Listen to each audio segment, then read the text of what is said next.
Action. And action. Okay, any more questions about this? Drum capacity, fleet angle, D to D ratios. Just need to break down the letters. Okay, I'm going to do the breakdown right now, but I can erase all this. D to D ratio, everyone's got it? What does the D to D ratio refer to? The drum.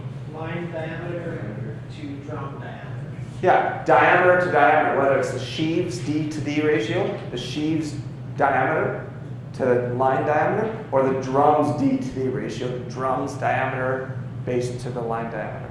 Okay, so D to D ratio. This is just going to be a clearer picture of the drum. The formula for drum capacity is A plus B first times A times C times F.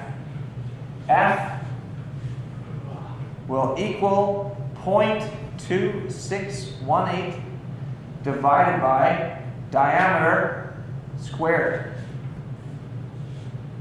I need to know what A, B, and C are, so I'm going to put A, B, C right down my drum. To write it out, A equals usable flange. B equals Drum diameter. hub or drum diameter. And C equals drum width from flange to flange. Everything has to be input in inches. The answer comes out in feet. You can memorize this formula perfectly, and then you go and put 1.5 because it was 1.5 feet in diameter, and it's going to mess up your answer. Anytime I make a formula question for this, I'll put in the answer options if you did the formula wrong by not converting it to inches. If you put that 1.5, if you put that 3 for 1.5 feet or 3 feet, that answer option will be there. So convert everything to inches.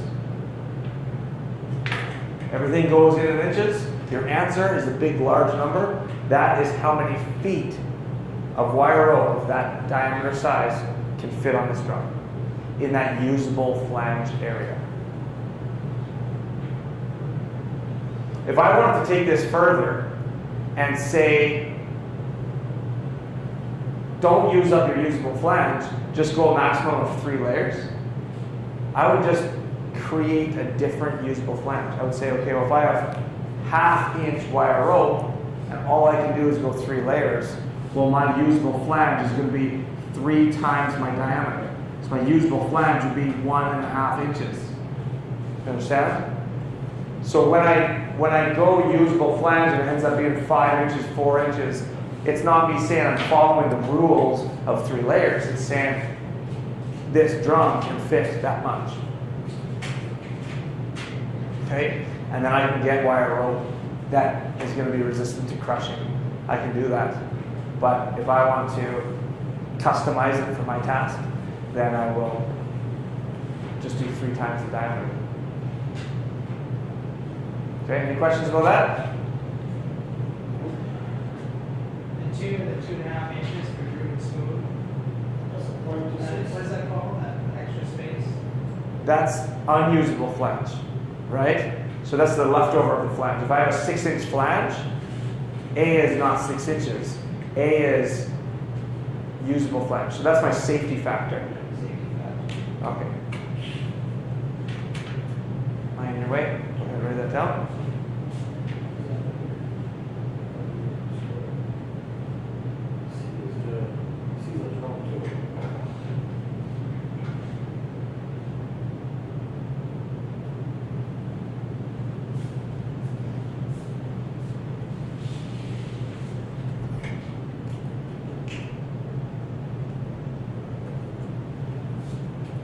Okay, good with that? Last thing I want to talk about is equalizer sheave. So we have all these different types of attachments and sheaves and drums. Equalizer sheave. If someone asked you, hey, we need you to fill in this, Johnny never filled in the dictionary definition of equalizer sheave, I need you to fill it out. Just winging it, based on the name, what do you think you would put as the definition of equalizer sheave? The block, I think. No, just a sheave, individual sheave by itself. Equalizer sheave equalizes the tension on both sides of that sheave. Okay, so remember when I do my reeving, I'm doing square reeving, I'm doing reverse bends.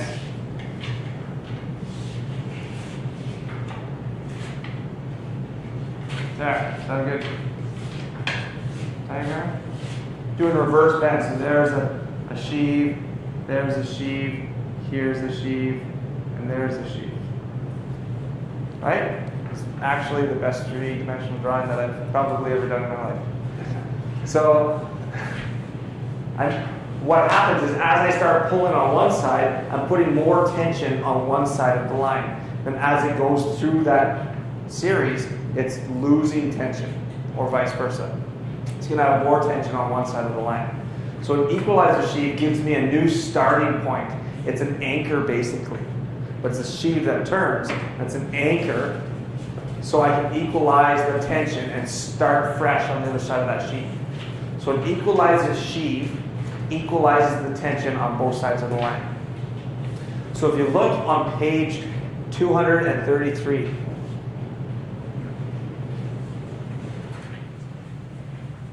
page 233, there's a picture of a drum with a continuous feed, and then that feed comes down into sheaves and then comes up to that central sheave that's looking at you like one big eye in the middle of that drum. You want to see that one? Mm-hmm. That central sheave is your equalizer sheave. You need to be able to identify an equalizer sheave. So a picture very similar to this.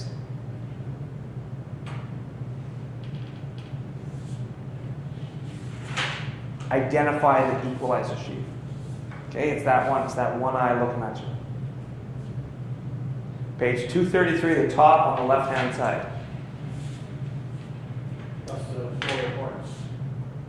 Sure, yeah, it's the one with 4 parts. But if you look at those little grooves in your lines, those grooves represent sheaves. Okay? If those grooves represent sheaves, how many parts of line would you count? Remember how we did it before? We counted our sheaves. We counted 1, 2, 3. Oh, there's 5 sheaves. There's 5 parts. 4 sheaves. 9 sheaves. 9 parts. Right? It's like 9 on one side. Oh, I see. That's the wraps. So that's one continuous drum, and that's the wraps of the line. So now once you go down below, you see those tiny little notches. Oh, okay. Those represent sheaves. So my line comes down to there, comes up, comes down to there, comes up, comes over that sheave, that sheave. So you go 1, 2, 3, 4. Then we got my equalizer sheave. So I have 4 parts of line. What I'm getting at here is my equalizer sheave is not giving me additional mechanical advantage. Key points to know about an equalizer sheave is that it's stationary. It doesn't move with a traveling block. It's by itself. And so if you look at an overhead crane, that's a perfect one because it's close to you and you can see it. If you look at an overhead crane, you see it very similar to this picture. You see a continuous drum where all your line is on, and it comes down into the sheaves and up to an equalizer sheave. And it's just giving me a central point that I'm pulling on as opposed to this pulling from the sides. It equalizes the tension on both sides. Okay? It doesn't move, it's an anchor. It spins because that wire rope has to go through it, but it's not going to travel at all. Okay? You need to know what an equalizer sheave is, and you have to know how to identify an equalizer sheave. There it is. Okay? Highlight that picture or draw a picture of your own. It's perfect. That's The ribbon is red or? the reaving. That is square reeved. That one. But you can have an equalizer sheet. No, an equalizer sheet is going to give you reverse bends for sure. So.